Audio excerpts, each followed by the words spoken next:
விழுஞ்சம் துறைமுகத்துக்கு அருகில ஒரு வெளிநாட்டு கப்பல் ஒன்று மூழ்கியது. அந்த மூழ்கிய கப்பல் வந்து ரசாயன பொருட்கள் அடுத்து வந்து வெளியேறப்பட்டது.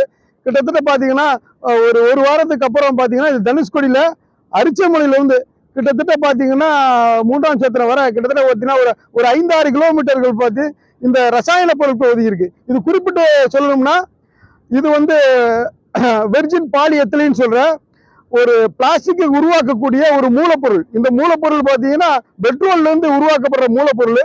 இந்த மூலப்பொருள் கிட்டத்தட்ட பாத்தீங்கன்னா கடற்கரை ஓரங்கள் முழுவதுமாக இது வந்து ஒரு அப்படியே ஒரு லேயர் அலையாக வந்து ஒதுங்கிட்டு இருக்கு. இன்னும் பாத்தீங்கன்னா கடலுக்குள்ள நிறைய பொருட்கள் உள்ள வந்துகிட்டே இருக்கு. இதை உடனடியாக அப்புறப்படுத்துவதற்கு மத்திய மாநில அரசுகளும் மாவட்ட நிர்வாகம் உடனே நடவடிக்கை எடுக்கணும். அதே போன்று இந்த கடல் வளம் இந்த பகுதியில் உள்ள கடல் வளம் முழுமையாக மன்னார் அளவில் பாதிக்கப்பட்டிருக்கும். இது குறித்து வனத்துறையும் அரசும் நடவடிக்கை எடுத்து அந்த எண்ணெய் நிறுவனங்கள் அந்த கப்பல் நிறுவனத்தின் மீது நடவடிக்கை எடுத்து உரிய இழப்பீடுகளை பெற்று மீனவர்களுக்கு பெற்றுக் கொடுக்கணும்னு சொல்லி கோரிக்கை வைக்கிறேன்.